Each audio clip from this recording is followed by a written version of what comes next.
မင်္ဂလာပါကျမရဲ့ဝတ်တချင်လုံနီလေးလာမျှဝေပေးတာပါရှင်အရင်ဆုံးထမင်းကိုဒီလိုမျိုးအေးခံထားရပါမယ်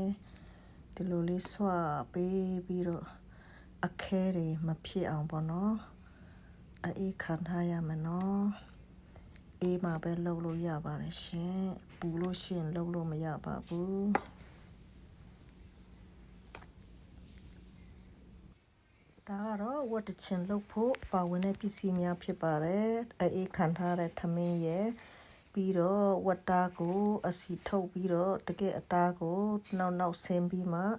စကားထဲမှာဒီလိုမျိုးရည်စစ်ထားပေးပါတယ်ဒီထဲမှာပါဝင်တဲ့ပစ္စည်းနောက်တစ်မျိုးကတော့ရန်စိန်ဖြစ်ပါတယ်မြန်မာပြည်မှာနေတော့ဆိုရင်ရန်စိန်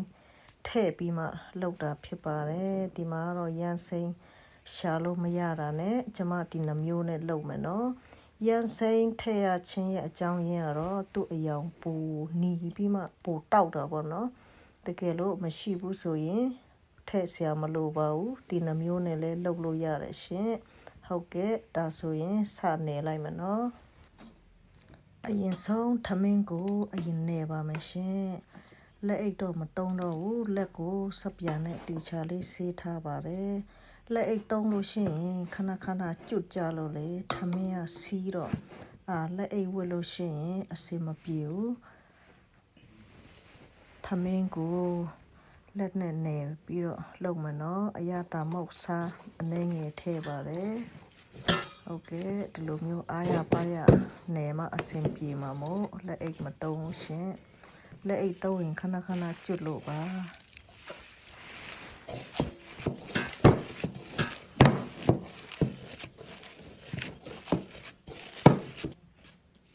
ထမင်းနေပြီးပြီဆိုတော့အသားတစ်ခါတည်းရောထည့်ပြီးမှ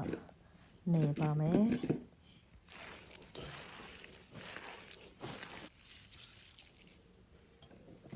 ရန်စိမ့်တော့မရှိလို့မထည့်ပါဘူးရှင်ဒီနှမျိုးနဲ့ပဲလုပ်ပါတယ်ဒီနှမျိုးနဲ့လုပ်တယ်လဲအဆင်ပြေပါတယ်အယောင်ပဲတိတ်မနီတာပေါ့နော်ရန်စိမ့်ထည့်ရင်တော့အယောင်ကပိုပြီးမှနီတာဖြစ်ပါတယ်ကျမရေးအရာတော့မထည့်တာပိုကောင်းပါတယ်ဟုတ်ကဲ့ထမင်းနဲ့အသားနဲ့တမအောင်နေပေးရမယ်နော်ဒီနေတဲ့နေရာမှာတော့အရင်အရေးကြီးပါတယ်ထမင်းနဲ့အသားနဲ့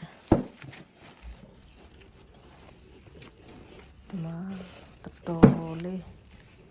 အချင်းကြအောင်နေပြီးဆိုတော့ဒီလိုအနေထားဖြစ်လာပါတယ်ဒါဆိုရင်ရပြီနော်ပူးလေးထဲမှာထည့်လိုက်ရုံပဲရှင်ဒီမှာတော့ဖက်ရှားတယ်ဆိုတော့ပူးထဲမှာပဲဒီလိုထည့်ပါတယ်အခုလုပ်ပြီးချင်းကတော့မနီသေးဘူးသူကနည်းနည်းဖြူပါတယ်3ရက်လောက်ထားမှအယောင်ကနီလာပြီးမှချင်တာဖြစ်ပါတယ်နိုင်ငံခြားမှာတော့ဖက်ကရှားတော့တိတ်ရှာမရတာနဲ့ဒီလိုမျိုးပူးထဲမှာပဲကျမထည့်ပါတယ်ပူးထဲမှာထည့်တာအရင်အဆင်ပြေတယ်တေချာလေးဖုံးပြီးမှလေလုံအောင်ထားရမနော်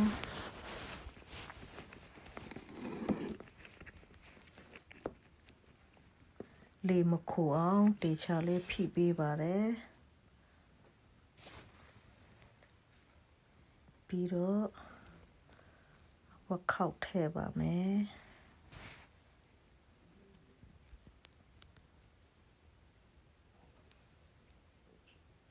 ဒါတော့ကျမအော်ဒါပို့ဖို့အတွက်လုပ်တာဖြစ်ပါတယ်ပွဲရည်ကတော့နည်းနည်းများတယ်ဒီတစ်ခေါက်လုပ်တာဒီလိုပါအကုန်လုံးထည့်ပြီးပြီဆိုရင်တော့ဖက်နဲ့အုပ်ပြီးမှအဖုံးတေချာလေးဖုံးပါမယ်ရှင်3ရက်4ရက်ဆိုရင်အယောင်ပြောင်းလာပြီးမှချင်ပြီပေါ့နော်အခုလောဆယ်တော့ချက်ချင်းစားလို့မရသေးပါဘူးလုပ်ပြီးလို့ရှိရင်3ရက်4ရက်လောက်ထားရမှာပါတကယ်လို့မချင်တချင်ကြိုက်တယ်ဆိုရင်တော့2ရက်နဲ့လည်းစားလို့ရပါတယ်အချင်ကြိုက်တဲ့သူများကတော့4ရက်5ရက်ထိထားလို့ရတယ်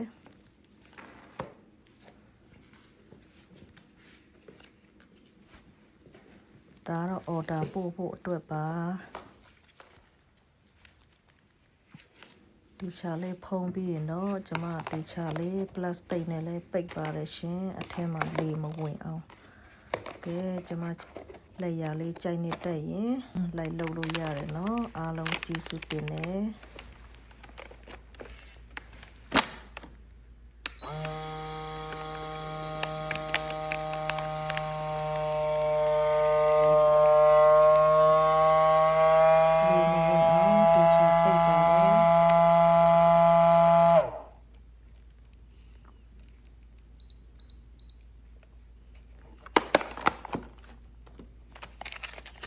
ยังก่อนเนาะดีลงอ่ะโมนเนาะ